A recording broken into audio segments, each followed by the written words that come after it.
Hello, I'm Jerry Bromenshenk of the University of Montana in Beeler Technology.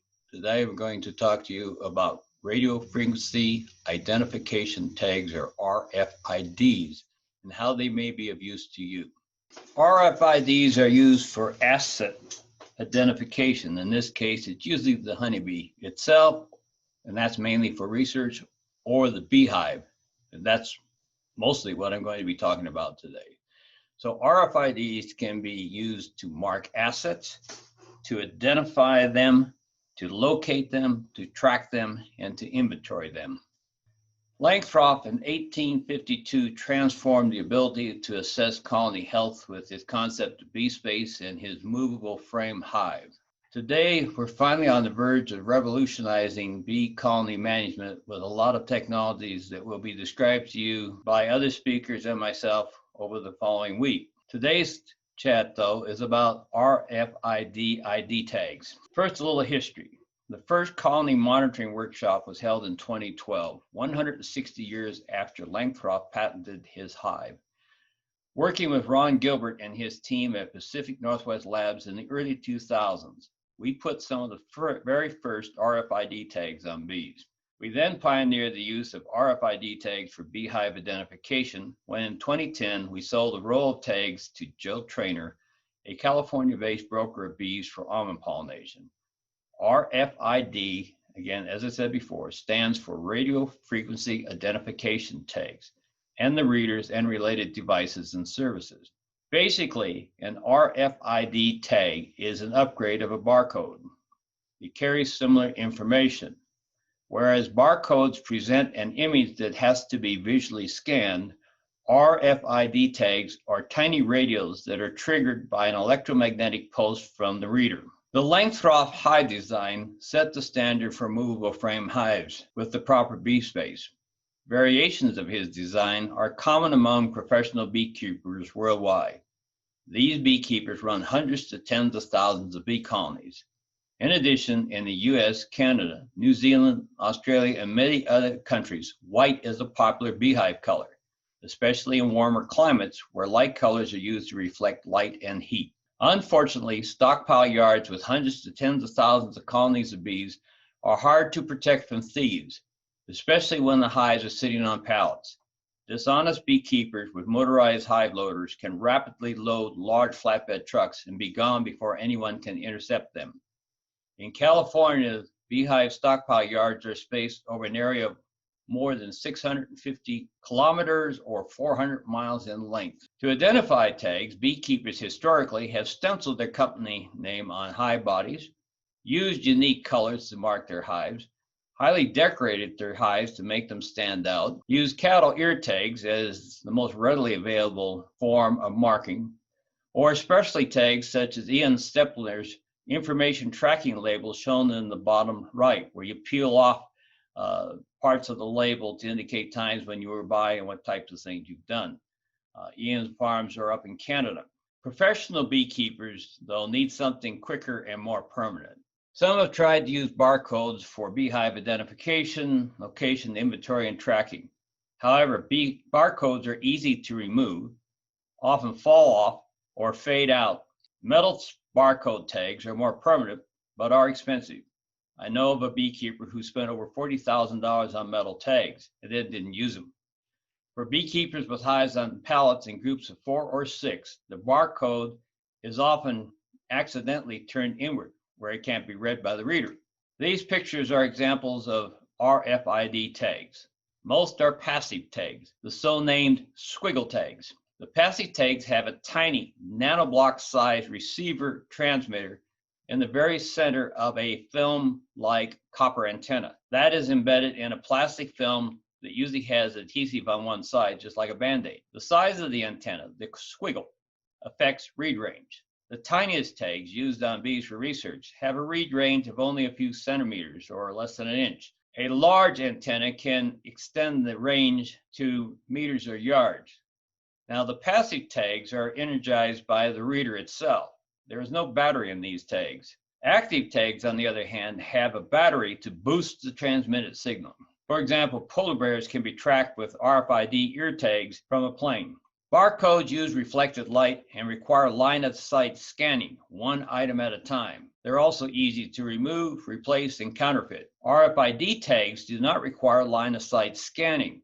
They can be tucked inside of things, such as beehives. They can be embedded in the wood of a pallet, in the walls of a hive, or even under drawn comb. Since they are hidden and protected from weather, they are long-lasting and difficult to find and remove, and they remain protected from the weather and damage. Since RFIDs are electronic, the data can be encrypted in order to prevent malicious people from reading, copying, or erasing it. Inexpensive passive RFIDs, some for as low as a quarter, sometimes even a nickel, have reader ranges limited to close distances, such as the RFID chip in credit and debit cards and hotel door locks. Passive RFIDs, again with no battery, but with longer antenna, can be readily read at distances up to 20 to 30 yards or meters.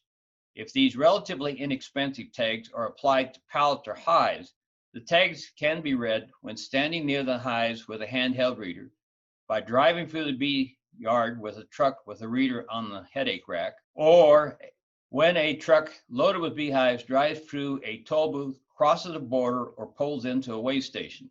Many of us are familiar with these longer range tags. They hang from our windshield mirror or are applied to the glass, where they are scanned by readers in the no-stop toll booth lanes. You just drive through. Longer read ranges can be accomplished using battery-powered active tags. These tags require either a battery or some form of power, whether that's solar or line power, but they have to have power. These active tags often include motion sensors and GPS location information, and they communicate via satellite or cellular, that is, phone services. The map that you see here shows tracking of a load of packaged bees and queens. That load was worth about $250,000 via the module shown beside the cup. This tiny module also has satellite communications, a motion sensor, and a data input port. This chart shows the temperature of that load of packages of bees and queens as they travel from California to Michigan, using the communications modules shown in the previous slide. There were two temperature sensors on opposite sides of the load, and the data was then compared from the left, the other was on the right. So regardless of where the sun was at, the sunlit and hottest side of the load was being monitored for temperature. These temperature probes, though, did require an interface between the temperature probe array and the data port. That's something that we produce for the satellite service provider. Cellular or phone communications, which are used for long-range tracking, battery or power, otherwise powered active RFIDs and tracking systems. These will suffice in areas for beehive location and tracking if they're urban or have good cellular service. However, much of the western states of the US, the interior of Australia, and other regions such as the wide open spaces of Argentina may lack reliable cellular telephone services. Satellite services cost about the same as a phone service and have global application because their reach is virtually everywhere. By using a data port equipped with a satellite transponder, an almost limitless array of sensors can be ported to the satellite and then to your phone or computer. Some examples include scale hives, driveway protection, that's a magnetic sensor that knows when a vehicle goes by, or a bear in a trap. Interestingly, according to surveys we've run in the US, many commercial beekeepers want to add flood and fire sensors to their data systems. Pulling all this together and thinking about enabling data-driven bee management, we provided this chart. It tries to focus on those systems that are integrative and that will future-proof your beekeeping operations. And otherwise, if you set it up now, some parts of it or all of it will still be usable in the future. If you choose the right system, you will meet your needs. If you choose the wrong system, you'll decide it doesn't work or it's no good and you'll give up on it. This chart is our attempt to sort some of those issues out, and we'll freely provided upon request from an email.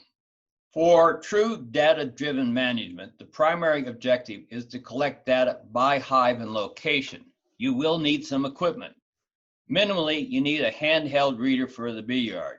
Now, there are expensive ruggedized ones such as used in warehouses, and I suggest that for commercial beekeepers, but there are small plug-in readers that can be used on your phone.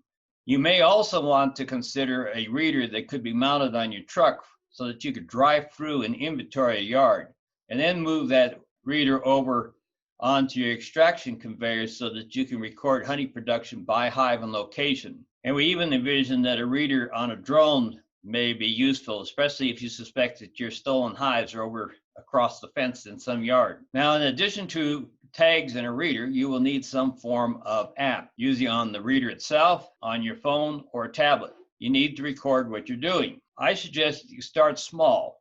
Place a few passive tags on hives or pallets in one or a few apiaries. Get a plug-in reader, which is relatively inexpensive, for your phone or tablet. Later, you can add a few active IDs for motion detection, some sensors, and then you can get remote alerts and tracking capability. Passive IDs with a handheld reader are relatively inexpensive and provide marking of the asset of the hive, local tracking, that is with short distances, product traceability, whether it's your honey, wax, or pollen, from source through package to consumer. You can also capture an array of colony management activities by date and location. When the hive was inspected, when was it treated, when was the honey harvested, when are the hives rented for pollination, and if so, where by hive and location. This could be for the hives on a pallet, or the hives in a yard, or what kind of location the hives are at. Are they on a farm, in a forest, on croplands, and when were they there? You can even track when honey supers are processed in the extraction facility and record the yield by hive, location, and data. And other information such as the high yield hives. Did they have, what type of queen did they have? What was her race, source, and age? Were the colonies healthy? Why are they so productive? What's their history? All of the above can be done by paper records, obviously, but very few do this. I still see lots of chalk marks on hives, thumbtacks, even clods of dirt, rocks, and in some cases, clumps of grass. That's not a very sophisticated data collection system, and most of the data is lost in a very rapid period of time and can't be retrieved and isn't in any form that you can readily interrogate it. Using modern technology to identify your assets gives you the ability to have more accurate records to meet your management, breeding, and productive objectives. Not only can you get these records, but you can get them faster and easier because most of the record collection and reporting can be automated. So you don't forget to do it. You don't have to do any laborious typing or filling out of forms. Whatever system you use automatically reads it, reports it, assembles it, puts it into some type of storage archive, and even can generate reports. If you buy RFID systems or the satellite and cellular active theft protection systems, the odds are that when the next theft occurs, your system won't be working. Either the batteries will have gone dead because you haven't been checking them and it's been a long time since you had a theft problem, and this applies to the active tags that need batteries or power, or you more likely forgot or misplaced the list of hive numbers, and the other issue is that your equipment may become obsolete.